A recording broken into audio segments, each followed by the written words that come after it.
Hello friends. आज हम study करेंगे स्टैटिक कीवर्ड। स्टैटिक कीवर्ड्स क्या होते हैं और उसको हम कहाँ कहाँ पे यूज़ कर सकते हैं। तो गाइस, स्टैटिक का जो कीवर्ड है वो आप क्लास के साथ, वेरिएबल के साथ, मेथड के साथ या किसी भी ब्लॉक के साथ जो है वो आप यूज़ कर सकते हैं। जब आप स्टैटिक का कीवर्ड किसी भी वेरिएबल के साथ लगाते हैं या मेथड के साथ लगाते हैं तो एक्चुअल में होता क्या है कि वो जो वेरिएबल है जिसके आपने साथ स्टैटिक का कीवर्ड यूज़ किया है, तो वो क्लास लेवल का जो है वो आपके पास वेरिएबल बन जाता है। क्लास लेवल का वेरिएबल बनने से मुराद ये है कि without creating object of the class आप उस वेरिएबल को जो है वो एक्सेस कर सकते हैं। उसके लिए आपको ऑब्जेक्ट क्रिएट करने की ज़रूरत नहीं होती। इन अदर वर्ड्स आप ये भी कह सकते हैं कि जब आप स्टैटिक कीवर्ड लगा देते हैं वेरिएबल के साथ, तो वो वेरिएबल जो है तमाम इंस्टेंसेस जो हैं उस क्लास के आप बनाएंगे, जितने भी एक दो तीन जितने भी आप उसके ऑब्जेक्ट्स बनाएंगे, वो उस स्टैटिक कीवर्ड जिसके साथ वेरिएबल के साथ ने लगाया हुआ है उसको वो शेयर कर रहे होंगे।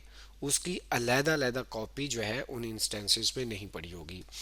इस कॉन्सेप्ट को समझने के लिए यहाँ पे हम क्या करते हैं, यहाँ पे एक छोटी सी एनिमेशन देखते हैं जिससे आपको ये बहुत हद तक क्लियर हो जाएगा।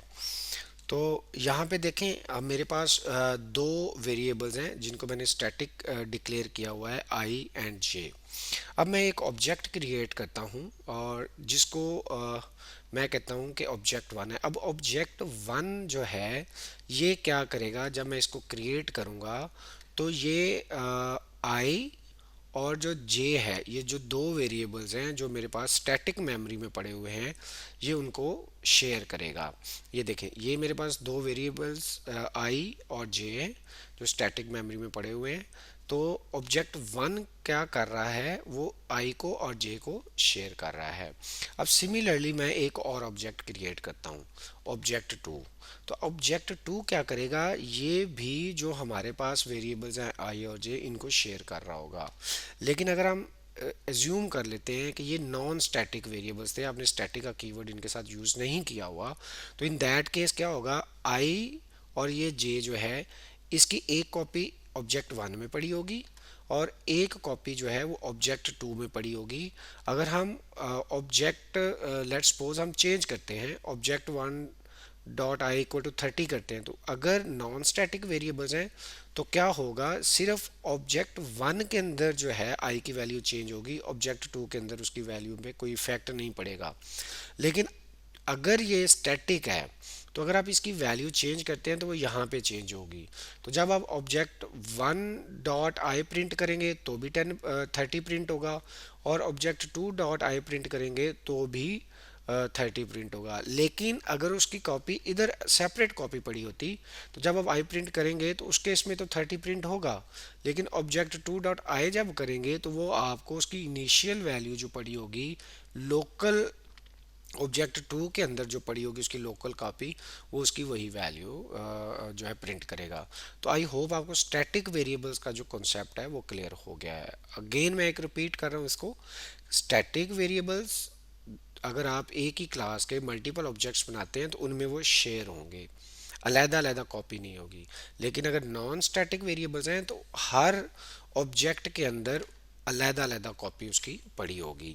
अब हम इसको प्रैक्टिकली जो है एक एग्जांपल से अंडरस्टैंड करते हैं।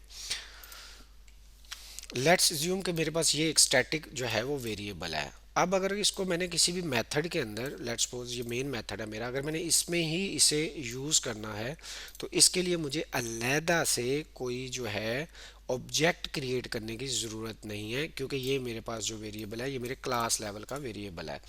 रन किया तो ये टू प्रिंट कर देगा। लेकिन अगर मैं इसको नॉन स्टैटिक कर देता हूँ, स्टैटिक कीवर्ड हटा देता हूँ, तो अब वो मुझे देखें एरर दे रहा है, कंपाइलर जो है वो मुझे एरर शो कर रहा है।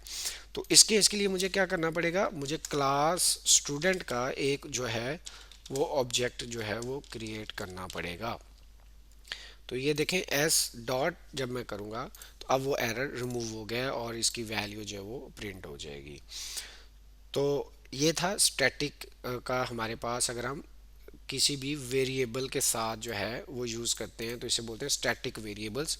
और स्टैटिक वेरिएबल्स क्लास लेवल का आपके पास वेरिएबल बन जाता है, उसको एक्सेस करने के लिए ऑब्जेक्ट्स क्रिएट करने की ज़रूरत नहीं होती। अब हम एक एग्जांपल लेते हैं स्टैटिक मेथड की। अगर आपने किसी मेथड के साथ स्टैटिक लगा दिया है तो रूल्स जो हैं वो सेम ही है। यहाँ पे हम एक और मेथड क्रिएट कर लेते हैं स्टैटिक। ये इन्फो का एक मेथड है, तो यहाँ पे मैं इन्फो को अगर प्रिंट करवाना चाहूँ तो ये देखें, ये ऑब्जेक्ट क्रिएट किए बगैर इस मेथड को मैं यहाँ से कॉल कर सकता हूँ, मुझे ऑब्जेक्ट क्रिएट करने की ज़रूरत नहीं है। लेकिन अगर मैं इसको नॉन स्टैटिक कर दूंगा तो अब वो कहेगा कि यहाँ पे इसका ऑब्जेक्ट बनाओ। ऑब्जेक्ट क्रिएट कर लेते हैं और एस डॉट जब करेंगे तो ये कॉल हो जाएगा, और इसको आप रन करेंगे तो ये रन भी हो जाएगा। तो ये स्टैटिक मेथड भी सिमिलरली स्टैटिक वेरिएबल्स की तरह ही काम कर रहे होते हैं। अब हम देखते हैं कि स्टैटिक ब्लॉक क्या होता है इन जावा। तो स्टैटिक ब्लॉक जो है वो मोस्टली हम लोग स्टैटिक वेरिएबल्स जो होते हैं हमारे पास, स्टैटिक वेरिएबल्स इनको इनिशियलाइज करने के लिए हम लोग यूज़ कर रहे होते हैं। और ये जो स्टैटिक हमारे पास ब्लॉक होगा कोई भी जो हम डिक्लेयर करेंगे, तो वो आपके पास जब क्लास मेमोरी में लोड होती है तो वो स्टैटिक ब्लॉक जो होता है वो एग्जीक्यूट हो जाता है। एक क्लास के अंदर आप मल्टीपल स्टैटिक जो ब्लॉक्स है वो क्रिएट कर सकते हैं, लेकिन उनकी एग्जीक्यूशन का जो सीक्वेंस है वो वही होगा जिस सीक्वेंस में आपने क्लास में उनको राइट किया हुआ है। तो अब हम एक स्टैटिक ब्लॉक जो है वो राइट करके देखते हैं कि अगर एक स्टैटिक ब्लॉक जो है मैं राइट करूं तो उसको सिंटैक्स क्या होगा, उसको कैसे राइट कर सकते हैं। तो स्टैटिक ब्लॉक जो है वो उसका सिंटैक्स सिंपल है, स्टैटिक कीवर्ड आपने यूज़ करना है और दो करली ब्रेसेस लगा देनी है, दैट्स इट। आपका स्टैटिक ब्लॉक जो है वो क्रिएट हो गया है। तो हम इसको कहते हैं कि ये हमारे पास एक जो है वो स्टैटिक ब्लॉक है। अब जैसा कि मैंने आपको पहले बताया, अब इनकी जो एग्जीक्यूशन का जो सीक्वेंस है वो सेम होगा। पहले ये ब्लॉक जो है एग्जीक्यूट होगा, और यहाँ पे अगर हम जो है प्रिंट कर लेते हैं इसको, इसकी आईडी को यहाँ पे हम प्रिंट कर लेते हैं। तो अब ये देखें, आईडी की जो वैल्यू है उसको 1 कर देते हैं। तो इस केस में क्या होगा, आपका स्टैटिक ब्लॉक एग्जीक्यूट होगा। जब वो ब्लॉक एग्जीक्यूट होगा तो आपकी आईडी की वैल्यू जो है वो क्या हो जाएगी, वो 2 हो जाएगी। तो जब आप यहाँ पे उसे प्रिंट करेंगे तो यहाँ पे उसकी वैल्यू क्या प्रिंट करेगा, 2 प्रिंट करेगा। क्यों 2 प्रिंट करेगा, बिकॉज सबसे पहले, क्योंकि ये हमने स्टैटिक ब्लॉक लिखा हुआ है, सबसे पहले जैसे ही ये क्लास मेमोरी में लोड होगी तो ये ब्लॉक जो है एग्जीक्यूट हो जाएगा। जब ये एग्जीक्यूट होगा तो ये आईडी की वैल्यू को क्यों सेट कर देगा, 2। तो यहाँ पे जब हम प्रिंट करेंगे तो यहाँ पे 2 प्रिंट हो जाएगा। ये देखिए स्टैटिक ब्लॉक 1, ये देखें स्टैटिक ब्लॉक 1, और उसने वैल्यू को 2 सेट कर दिया। तो जब हमने यहाँ पे प्रिंट किया तो उसकी वैल्यू जो है वो 2 प्रिंट होगी। अब हम एक और स्टैटिक ब्लॉक जो है ना वो क्रिएट करते हैं। अब ये स्टैटिक ब्लॉक 1 है, ये स्टैटिक ब्लॉक जो है ये 2 है। तो यहाँ पे मैंने स्टैटिक ब्लॉक 2 कर दिया। अब देखें, अब यहाँ पे स्टैटिक ब्लॉक 2 है, तो यहाँ पे हम इसकी वैल्यू क्या कर देते हैं, 3 कर देते हैं। लेकिन मैं इस ब्लॉक में देखना चाह रहा हूँ कि इस ब्लॉक के अंदर जो मेरे पास ये वैल्यू ब्लॉक 1 में सेट हुई है वो क्या है। तो वो भी आप यहाँ पे प्रिंट करवा लें। तो यहाँ पे ब्लॉक 2 वैल्यू, ओके, यहाँ पे ये लिख लें। तो यहाँ पे आईडी को आप प्रिंट करवा लें। तो अब इस केस में क्या होगा, इस केस में पहले आपका ये स्टैटिक ब्लॉक रन होगा और ये क्या करेगा, आईडी की वैल्यू को 2 कर देगा। फिर हम ये इस स्टैटिक ब्लॉक में आएंगे तो यहाँ पे प्रिंट होगा स्टैटिक ब्लॉक 2। उसके बाद प्रिंट होगा इन ब्लॉक 2 वैल्यू जो है वो उसकी अब क्या वैल्यू है, 2 है, वो प्रिंट हो जाएगी। और फिर उसकी हमने वैल्यू क्या सेट कर दी, 3। तो जब मेन मेथड में आके एग्जीक्यूशन होगी तो इसकी वैल्यू क्या पड़ी होगी, 3 पड़ी होगी। तो अब इस प्रोग्राम को हम रन करते हैं। तो ये देखें, सबसे पहले उसने क्या प्रिंट करवाया, स्टैटिक ब्लॉक 1, ये वाली स्टेटमेंट जो फर्स्ट ब्लॉक में हमने लिखी हुई है, और आईडी की वैल्यू क्या कर दी, 2। फिर हम static block second static block में आ गए, तो यहाँ पे उसने प्रिंट किया स्टैटिक ब्लॉक टू। लेकिन अब जब यहाँ पे उसने वैल्यू प्रिंट की तो उसने कहा कि जो इन ब्लॉक टू उसकी वैल्यू का है टू है, क्योंकि इधर फर्स्ट ब्लॉक में उसकी वैल्यू जो है वो टू सेट हो चुकी थी।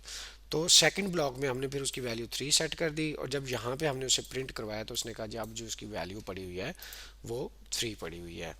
तो आई होप स्टैटिक कीवर्ड अगर आप ब्लॉक के साथ यूज़ करते हैं, उसके अलावा अगर आप मेथड्स के साथ यूज़ करते हैं या वेरिएबल्स के साथ यूज़ करते हैं, तो आपको उसकी अंडरस्टैंडिंग होगी। मैं फाइनली चीज़ को रिपीट कर रहा हूँ। अगर आप स्टैटिक कीवर्ड किसी भी मेथड के साथ लगाते हैं, वेरिएबल के साथ लगाते हैं, तो उस मेथड या वेरिएबल को एक्सेस करने के लिए आपको ऑब्जेक्ट क्रिएशन की ज़रूरत नहीं है। आप डायरेक्टली उसको विदाउट क्रिएटिंग एनी ऑब्जेक्ट आप उसको एक्सेस कर सकते हैं। स्टैटिक कीवर्ड अगर आप किसी वेरिएबल के साथ लगाते हैं या मेथड के साथ लगाते हैं तो वो आपका क्लास लेवल का वेरिएबल या क्लास लेवल का मेथड बन जाता है। और वो अगर आप उसी क्लास के मल्टीपल ऑब्जेक्ट्स क्रिएट करते हैं तो वो मल्टीपल ऑब्जेक्ट्स जो होते हैं वो उस मेथड को या उस वेरिएबल को शेयर कर रहे होते हैं इन मेमोरी, और अलैदा अलैदा अपने पास कॉपी नहीं रखते। उसका फ़ायदा क्या होता है? उसका फ़ायदा ये होता है कि मेमोरी जो है वो आपके पास कम ऑक्यूपाइड होती है, आपका कोड जो होता है वो मेमोरी एफिशिएंट हो जाता है। लेकिन अगर आप उसको क्लास लेवल का वेरिएबल नहीं बनाते तो उस केस में क्या होगा कि हर ऑब्जेक्ट के अंदर उसकी अलग अलग कॉपी पड़ी होगी। और अगर आपने फॉर एग्जांपल एक इंट टाइप का वेरिएबल बनाया हुआ है, तो अगर उसके थ्री ऑब्जेक्ट्स बनाए हैं तो हर ऑब्जेक्ट के इंस्टेंस के अंदर वो 4 बाइट्स ऑफ मेमोरी जो है वो ऑक्यूपाई करके बैठा होगा। लेकिन वही अगर आप उसको स्टैटिक कर देंगे तो आपके पास 4 बाइट्स मेमोरी होगी, ऑक्यूपाइड होगी, और सारे ऑब्जेक्ट्स उसको शेयर करेंगे। लेकिन अगर उसकी नॉन स्टैटिक करेंगे तो उस केस में आपके पास जो मेमोरी है वो 12 बाइट्स कंज्यूम होगी। थ्री ऑब्जेक्ट्स हैं, वन वेरिएबल है, और वेरिएबल जो है वो 4 बाइट्स ले रहा है, तो 4 × 3 तो 12 बाइट्स आपके कंज्यूम होंगे। तो आज के लिए इतना ही। Thank you so much.